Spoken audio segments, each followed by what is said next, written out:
Bonjour à tous, très heureuse de vous retrouver pour ce nouveau numéro des Grands Entretiens. Les Grands Entretiens, c'est l'émission où on découvre, on échange, on s'étonne, on réfléchit à travers le parcours de mes invités, des invités exceptionnels qui ont accepté de jouer le jeu et de se confier pour cette émission.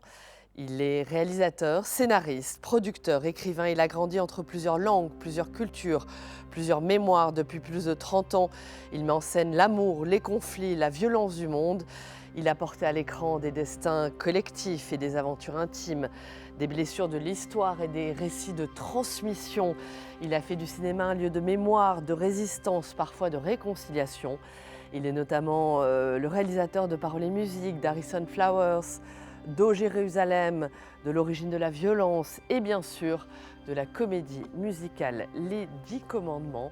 Je suis très heureuse d'accueillir sur ce plateau Elie Chouraki. Merci. Bonjour Elie, Bonjour. Merci beaucoup. Merci d'être avec nous pour cette émission, cet entretien exceptionnel. On vient de voir bien sûr une petite partie de votre carrière parce qu'elle est si longue. Oui. Si riche, il y a tellement de films, tellement d'acteurs et d'actrices. Je pense que vos films font désormais partie de la mémoire collective presque, d'une partie des Français en tout cas. Votre œuvre, elle est traversée par une même question, comment on raconte l'histoire beaucoup, comment on la raconte sans la trahir. On va en parler également, vous réalisez en ce moment votre 13e film. Est-ce que vous approchez d'une réponse à cette question, à raconter l'histoire sans la trahir? Oui. Oui, parce que je pense que lorsqu'on trahit l'histoire, c'est qu'on est malhonnête. C'est ce que font parfois les politiques, qu'ils transforment l'histoire, qu'ils la racontent à leur façon, pour qu'en fait les générations qui arrivent, les générations qui ne savent pas tout, soient imprégnées d'un récit qui n'est pas un vrai récit, qui est un faux récit. Et ça je m'insurge contre ça parce que je trouve que c'est pire qu'une trahison, c'est un assassinat.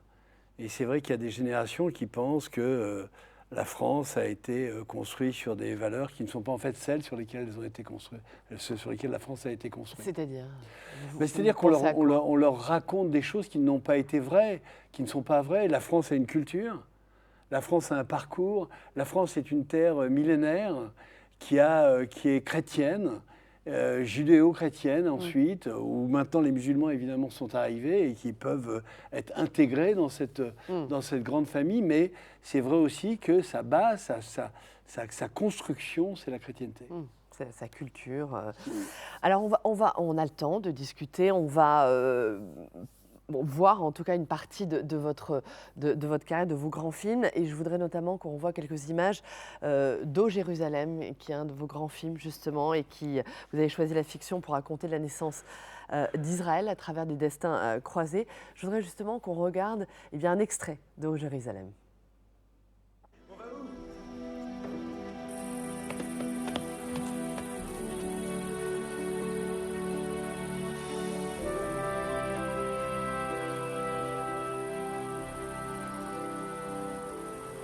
Mon Dieu. Ouais, c'est le cas de le dire. Là, c'est le Saint-Sépulcre, construit à l'endroit où Jésus a agonisé sur la croix.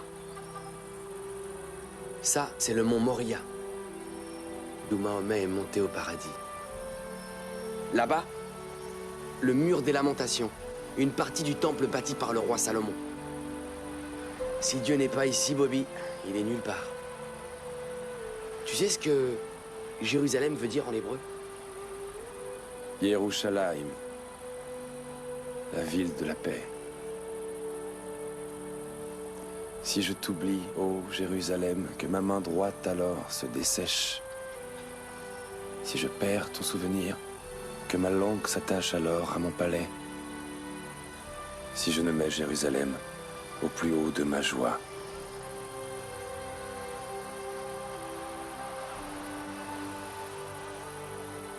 Tu m'as demandé ce que je pensais, Bobby. Ça vous fait sourire de revoir Oui, ces oui, Emmanuel évidemment. Macron? D'abord, je ne suis pas engagé, je suis normal. On devrait tous être en... Mais évidemment, je suis normal. Je vois des gosses qui meurent tous les jours. Je vois des gosses assassinés à bout portant alors qu'ils défilent les mains dans les poches, tués par des fusils d'assaut où d'autres hommes visent le visage pour que leur visage soit défiguré à vie et qu'il n'ait plus Dieu. C'est ce qu'ils disent. Tu n'auras plus de regard parce que tu n'es pas dans tu ne vas pas dans le sens. Je vois ça, mais je réagis, c'est normal. Il n'y a rien d'extraordinaire, je ne suis pas un homme engagé. Et je voudrais que tout le monde soit comme moi, du président Macron à l'extrême droite et à l'extrême gauche, que tout le monde condamne, que tout le monde manifeste. Mais ça, il y a eu 250 000 manifestants à Berlin il y a quelques jours. Il y a eu la porte de Brandebourg qui a été éclairée aux couleurs de la Perse, pas de l'Iran des ayatollahs, de la Perse, avec des mots qui disaient « Nous sommes avec vous dans votre lutte ». Qu'est-ce qu'il y a eu en France? Il n'y a rien eu. Mais comment le pays de la liberté? Pourquoi, selon vous? Je ne sais pas, parce que peut-être qu'on a peur d'aller à l'inverse du discours qui est le discours accepté par les Français. C'est-à-dire qu'Israël a tort. Vous savez, l'Iran, c'est le Hamas. C'est pareil. Le Hamas, c'est le Bataclan, c'est pareil. Le Bataclan, c'est Nice, c'est pareil. Tout ça, c'est pareil. Et en face, il y a quoi? Il y a Israël et il y a aussi les États-Unis. Alors, il y a les grandes démocraties, il y a l'Europe, notamment la France. Ah oui, Paris ils sont... Non, mais Paris, je ne peux pas non plus vous mais laisser... Oui, non, mais dites-moi, vous êtes au courant, apparemment, dites-moi. Non, mais Paris, néanmoins, a une voix qui porte, a des positions mais quelle position qui portent. À Paris? Il est vrai que la puissance militaire, notamment la puissance militaire américaine, font qu'il n'y a que Washington qui, demain, pourrait décider, par exemple, d'anéantir l'Iran. Non. Et nous, Européens, alors on n'est rien, on n'a pas de puissance militaire. On peut pas déclarer qu'on est, nous, du côté de ceux qui veulent arrêter les assassinats en Iran. Non. Alors, c'est ne plus croire en l'Europe. C'est dire, écoute, l'Europe, ça ne sert à rien. L'OTAN, ça ne sert à rien. C'est dire, il n'y a plus de raison d'avoir liberté, égalité, fraternité au fronton de nos monuments publics. Il faut se battre. Il faut se battre contre les ayatollahs. Il faut se battre contre l'extrémisme. Il faut défendre les musulmans. C'est eux qui sont tués les premiers. Vous voyez, ce n'est pas du tout anti-musulman, c'est anti-islamisme. Voilà. Donc il faut se battre pour protéger les gens et les hommes et les femmes de bonne volonté. Et par l'effort, pardon, je m'énerve, mais c'est vrai que c'est des combats qui me tiennent à cœur parce que on est là, on en parle dans un studio feutré avec des gens qui sont merveilleux autour de nous, mais il y a des gosses qui meurent tous les jours, toutes les minutes, d'une balle dans la tête. Il y a des mères et des pères qui tremblent parce que leurs enfants vont manifester dans les rues de Téhéran. Vous avez tenté d'interpeller justement les autorités, le gouvernement ou peut-être Emmanuel Macron J'ai écrit, bien là-dessus sûr. J'ai écrit encore et j'essaie de ben voilà, qu'est-ce que je fais là aujourd'hui? J'essaie de crier, j'essaie de dire, notre président, vous parlez d'Emmanuel Macron, mais notre président devrait être vent debout. Il devrait être à la pointe du combat, mais c'est le président de la France. La France, mon Dieu. Vous savez ce que nous sommes? Nous sommes la liberté, égalité, fraternité. Nous sommes le pays des Lumières. Nous devrions être en tête de ce combat plutôt que Trump. Pourquoi est-ce qu'on laisse la parole à Trump? Pourquoi est-ce qu'on le laisse régler ce problème? Pourquoi est-ce que nous, on n'est pas là pour régler ce problème? Parce qu'encore une fois, on n'a pas la puissance militaire nécessaire pour anéantir Téhéran aujourd'hui. Nous avons la puissance militaire, nous avons la puissance intellectuelle, morale. J'ai écrit un texte où je dis à la gauche française et à l'extrême gauche française, je leur dis, mais allez manifester, car ils ont peur de votre jugement. C'est de votre jugement qu'ils ont peur parce que c'est vous qu'ils ont phagocyté. C'est vous auxquels ils ont imposé l'idée d'un islamisme extraordinaire qui lutte pour le bien. Non, cet islamisme-là, les ayatollahs ne luttent pas, Khamenei ne lutte pas pour le bien. Il lutte pour la destruction du monde. De son propre peuple. De son peuple, d'Israël, mais derrière Israël, de tout l'Occident. Vous êtes quelqu'un de très engagé, on le voit, Oui. c'est normal, hein. Notamment dans le combat contre le racisme avec SOS Racisme et également dans le combat contre les violences faites aux femmes. Je voulais qu'on dise un mot là-dessus. Vous avez écrit il y a quelques années, mise en scène Vivante. C'est une pièce, on va peut-être en voir voilà, l'affiche. Vivante, c'était une pièce qui était faite de témoignages et de lettres de femmes victimes. Vous pouvez peut-être nous en dire un mot. Pourquoi vous aviez choisi voilà, de mettre en scène cette pièce? D'abord parce que tous les combats qui peuvent soulager un peu la misère humaine sont des combats que j'essaye de mener. Et c'est vrai que la violence faite aux femmes est un combat qu'il faut mener, mais qu'il faut mener tous les jours, à toutes les heures, avec nos voisins, si on entend trop de bruit, si on entend des coups, si on entend des cris, avec, sur la place publique, avec ceux qui, dans notre gouvernement, s'occupent de cette problématique. Il y a des femmes tous les jours qui meurent en France, frappées par leur compagnon, leur mari ou leur ex-mari. Elles meurent, comme des enfants meurent, frappés par des hommes qui sont des sauvages. Les hommes, parfois, sont des sauvages et ils ont cette force physique qui fait qu'ils peuvent terrasser les femmes et les mettre à mal et les faire saigner. Ça vous révolte Mais c'est horrible. Mais ces hommes devraient être punis de la façon la plus définitive. Mais comment est-ce qu'on peut toucher une femme parce qu'elle défend ses gosses, parce qu'elle n'est pas d'accord, parce qu'elle refuse d'être baisée, pardon pour la vulgarité de cette phrase, mais c'est exactement ce qui se passe. Donc j'ai écrit cette pièce d'après des témoignages de femmes, des témoignages très forts, des lettres de femmes, et j'en ai fait des dialogues. Et ces dialogues, alors vraiment, étaient merveilleusement joués par des acteurs qui viennent les uns après les autres, en fait, qui jouent la même pièce de différentes fois, de différentes manières. Et on a fait ce spectacle qui, j'espère, vous savez, si on sauve une personne, on sauve l'humanité. Et si on sauve une femme, surtout une femme, je pense qu'on sauve plus que l'humanité. On sauve notre futur. Une belle formule. Alors, on va continuer, bien sûr, à échanger, à parler de cette question du témoignage par l'image. Vous êtes cinéaste par le réel, par le territoire. Et on va en parler avec mon second invité. C'est l'heure de la rencontre.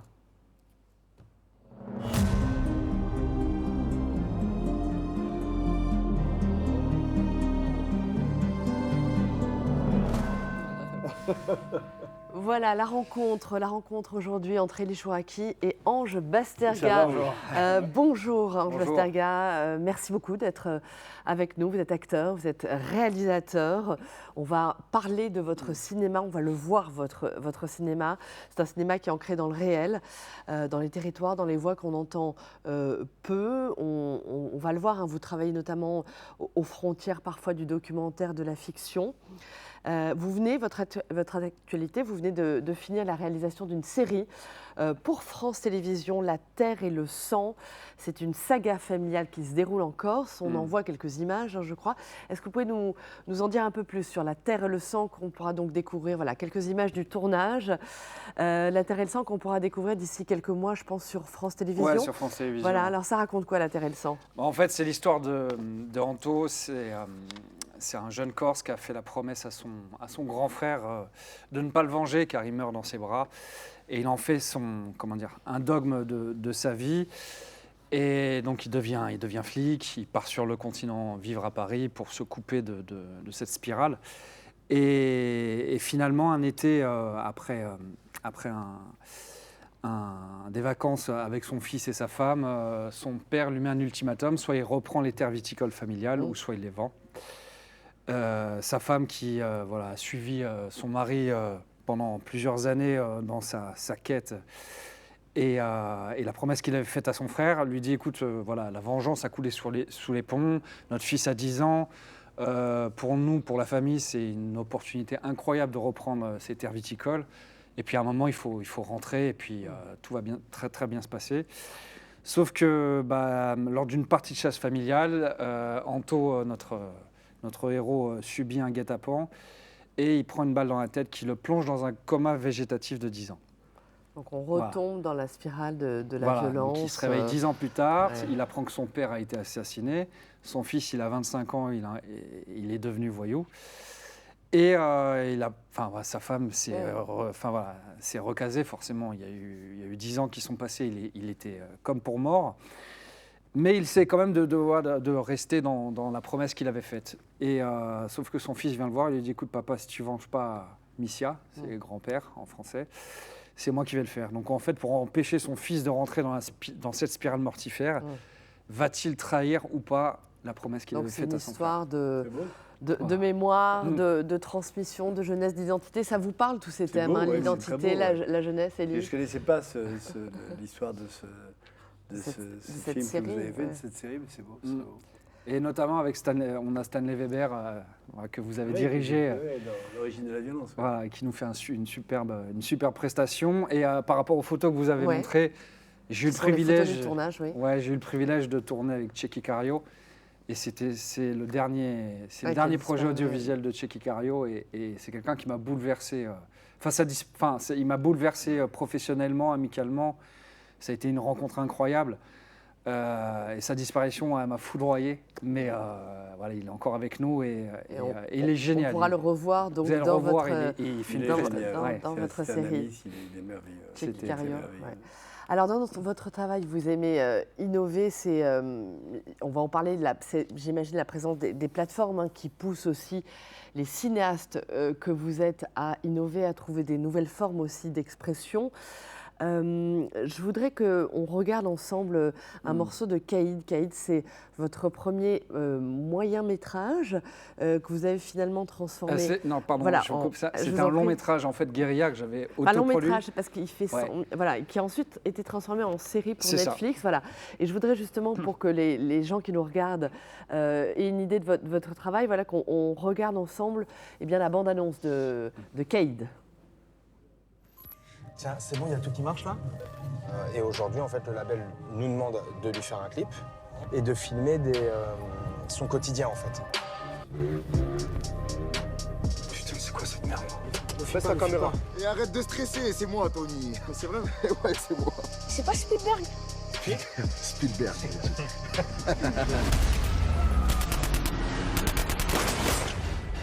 Non, mais te fous pas de ma gueule là, Bruno. Vous m'envoyez où là?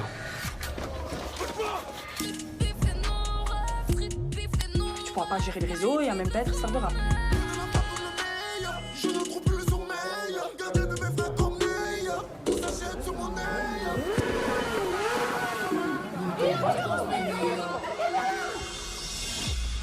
T'as 48 putain d'heures pour me donner ton fournisseur. Je t'ai pas reconnu, Tony, parce que ton d'avant il parle pas. Depuis que tu es sorti de prison, je t'ai pas reconnu. Aujourd'hui, ça tire sur le quartier et ça va être quoi? C'est sans fin ces histoires? Et moi, j'en ai marre, quoi. Ils me laisseront jamais partir. Tu vas faire quoi de ton Insta? Y a pas de star, fils de pute. Y a que des voyous ici. Allez, C'est pas incroyable ce qu'on a fait aujourd'hui? C'était dingue ce qu'on a fait. C'est quoi perdu pour perdu? On continue à shooter. T'as envie de faire du clip encore? J'ai pas envie de mourir. À quoi tu joues, toi? Filme la tête, ton collègue. Filme, je t'ai dit.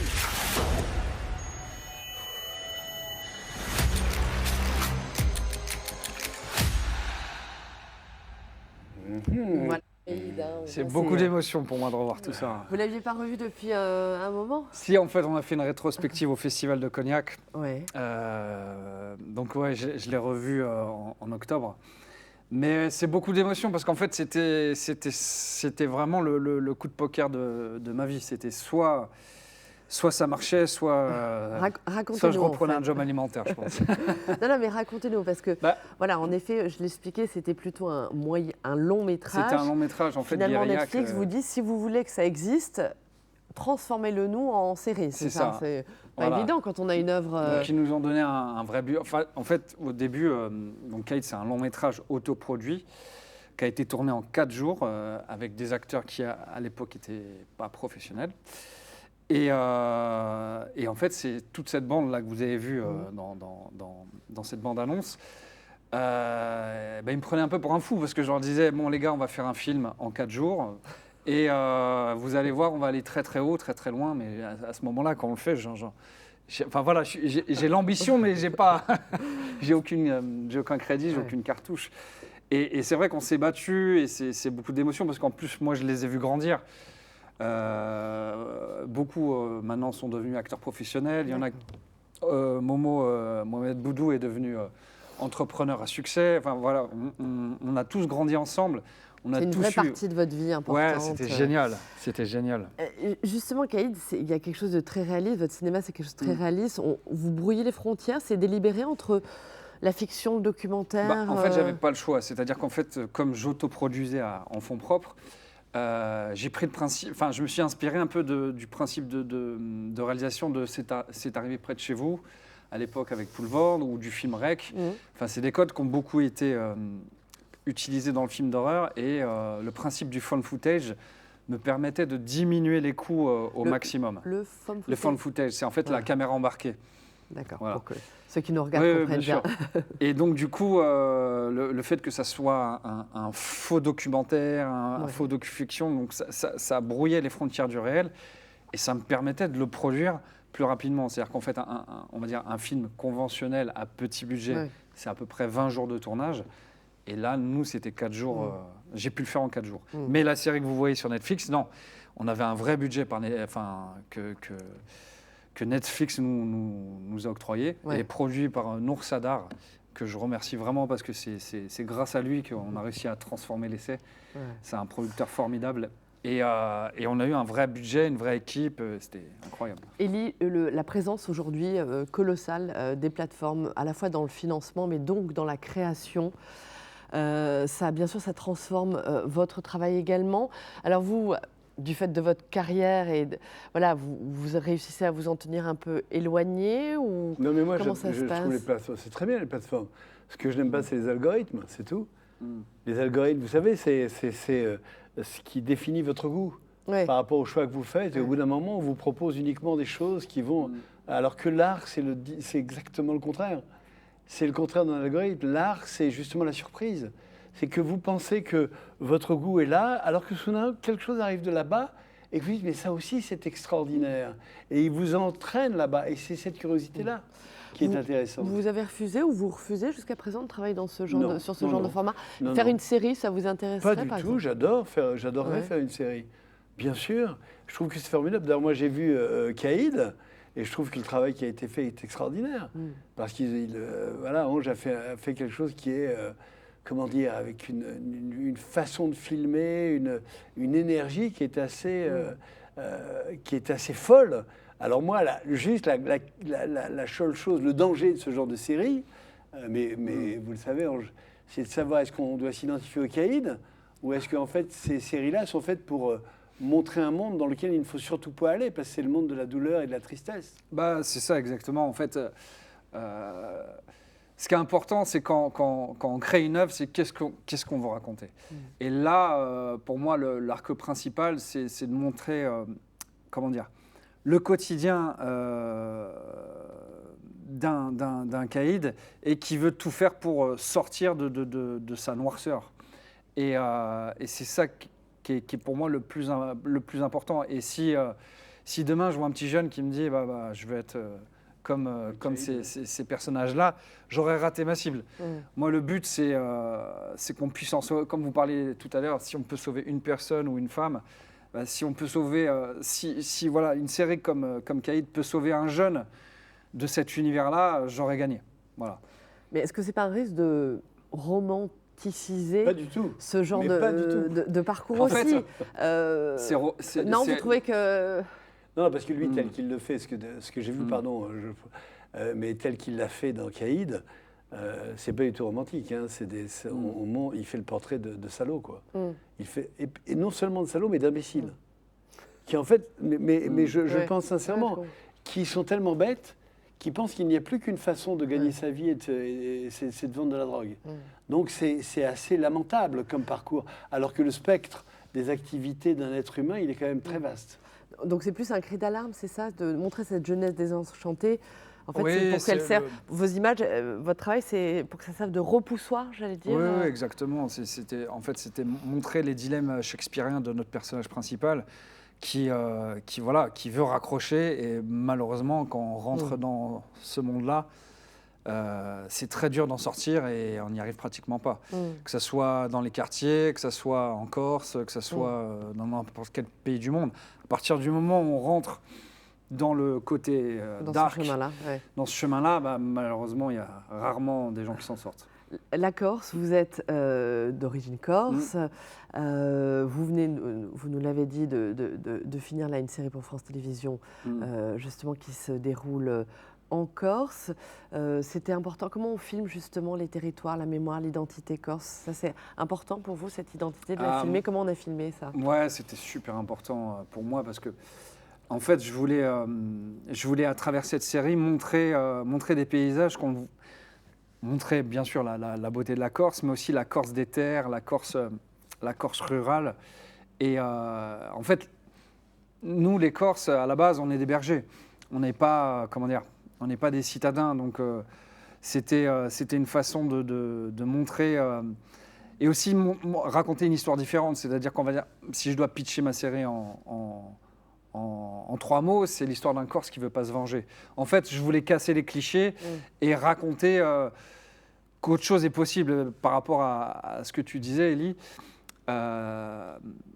Nous aussi, en Corse, c'est très compliqué parce qu'on a une fantasmatique de la jeunesse sur la voyoucratie, sur le grand banditisme, sur la mafia. Et sur la violence, l'héritage Sur la violence, etc. Et La vengeance. on a la vengeance, on a beaucoup de drames, on a beaucoup de jeunes qui partent, qui se noient là-dedans.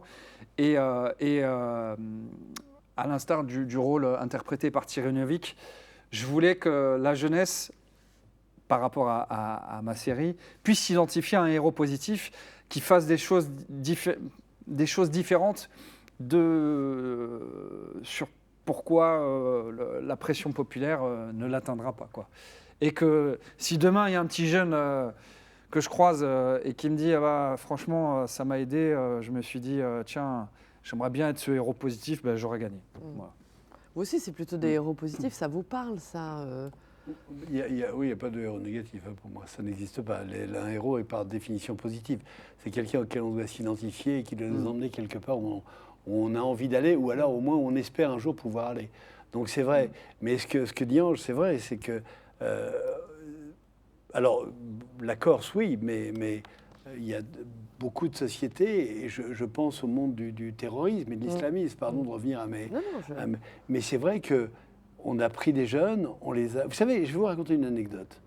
Il y a 20 ans, j'étais avec un homme que j'aimais beaucoup, qui s'appelle André Chouraki, qui est un grand exégète, qui a écrit, qui a traduit la Bible, le Coran, le Nouveau Testament. Et il m'a montré une cassette à l'époque où il y avait Arafat qui tenait dans ses bras un petit garçon qui avait une fausse ceinture d'explosifs autour de la taille, qui avait une mitraillette en bois. Et il était dans une école et il y avait des gosses qui étaient tous habillés comme ça. Et il m'a dit, regarde, c'est eux qui vont nous combattre parce qu'ils ont été élevés pour nous assassiner. Et c'est ça notre responsabilité.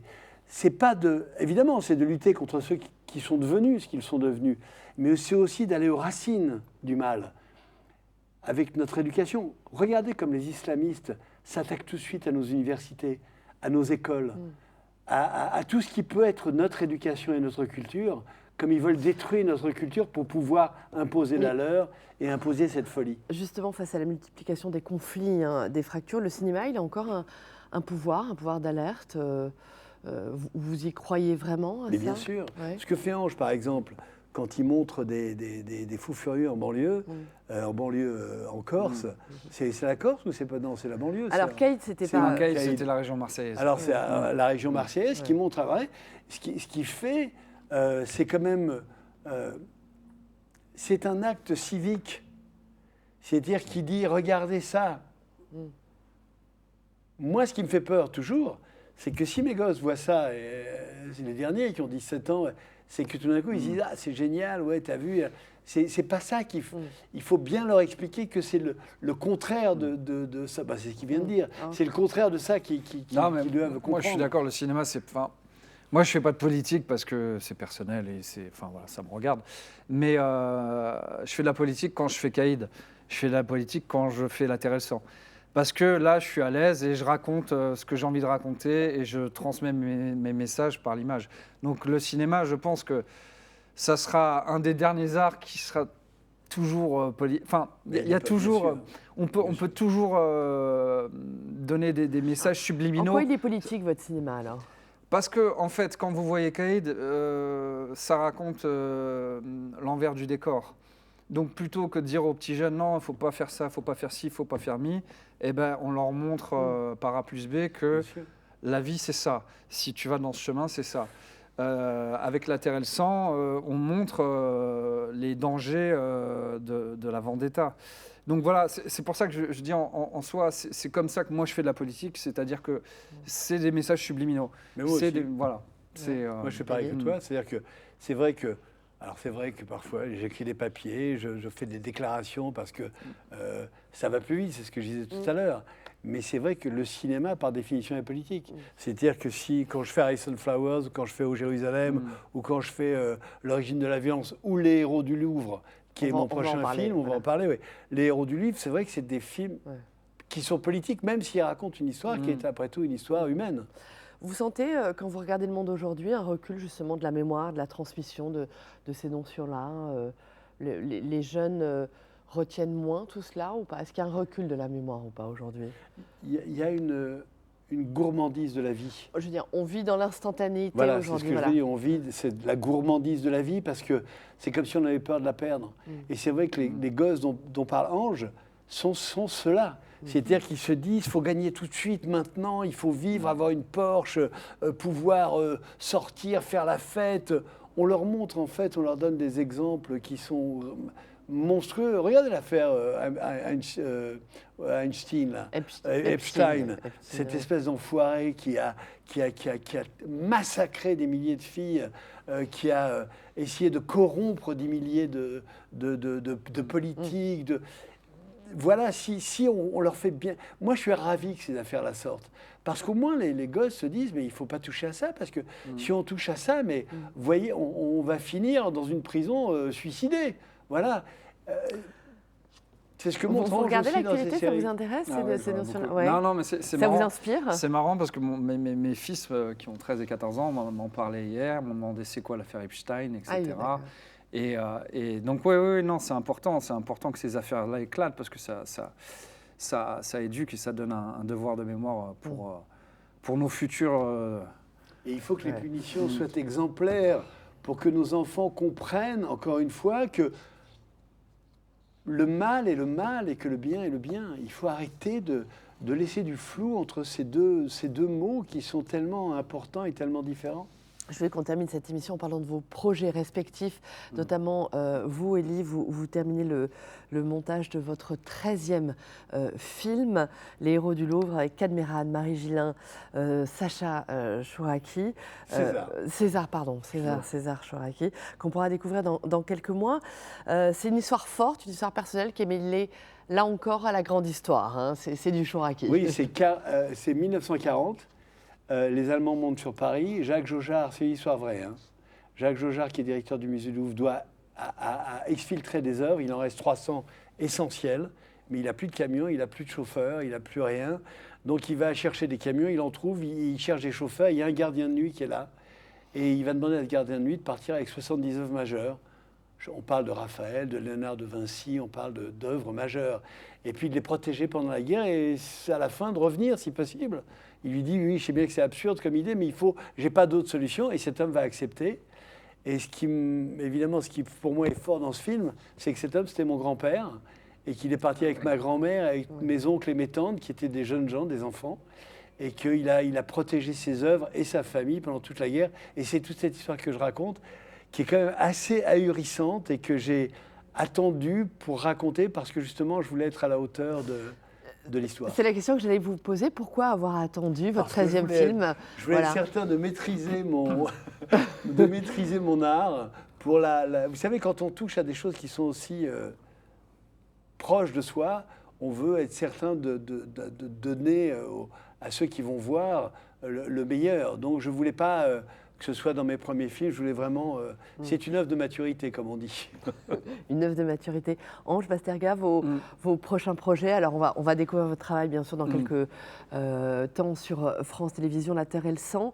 Et là, vous êtes déjà dans un... Alors, j'ai un projet d'unitaire qui s'appelle Le Clan des Justes. C'est sur l'histoire de...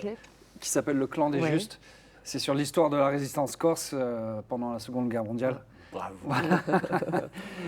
Et c'est aussi un devoir de mémoire qui est très important, je pense. Et voilà, je voudrais vous dire qu'il y a deux pays où je me sens tranquille. C'est Israël et la Corse. Voilà. Voilà, c'est pour ça que je suis heureux quand je parle des Justes, parce que les Justes en Corse ont prouvé qui ils pouvaient être et qui ils sont. Donc, vous nous disiez, Ange, une fiction sur... Donc voilà, sur la résistance corse. Un long métrage, une série Probablement un unitaire télé.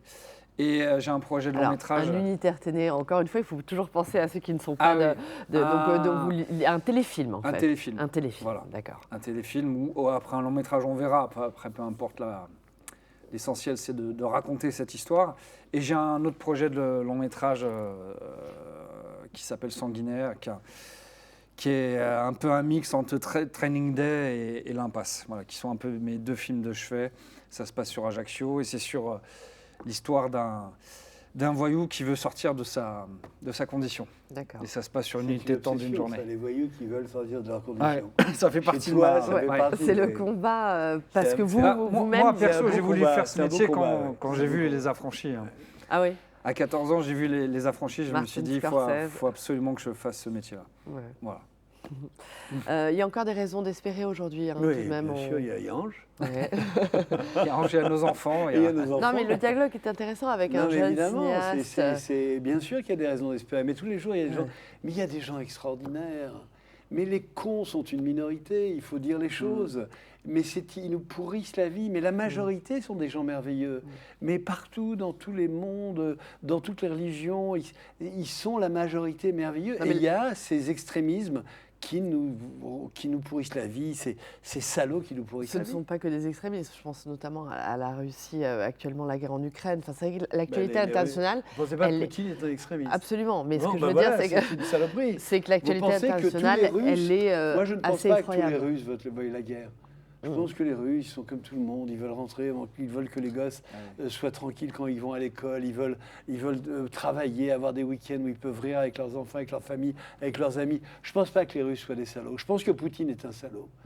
Voilà, je pense que c'est toujours pareil. C'est lui qui décide tout d'un coup qu'on doit attaquer l'Ukraine. Pourquoi ? Oui, bien sûr, il y a des c'est ce que disait Ange sur la vengeance. Il y a des dossiers entre la Russie et l'Ukraine, entre les Juifs et l'Ukraine aussi. Est-ce que vous croyez que les Ukrainiens ont tué 1,5 million de Juifs par balle, alors que la libération approchait, et qui savaient que les Alliés étaient en Europe et qu'ils allaient libérer les camps de concentration. Ils ont tué 1 million. Est-ce que vous pensez que c'est pour ça que les Juifs veulent tuer les Ukrainiens? Non, parce qu'il faut arrêter le cycle de la violence et de la vengeance. Voilà, donc c'est vers ça qu'il faut aller. Allez, on va finir sur ces mots d'espoir. On arrive au terme de cette émission. Merci beaucoup à tous les deux. Merci infiniment, Élie Chouraki, Ange Basterga, pour cet échange vivant, dense, profond, nécessaire.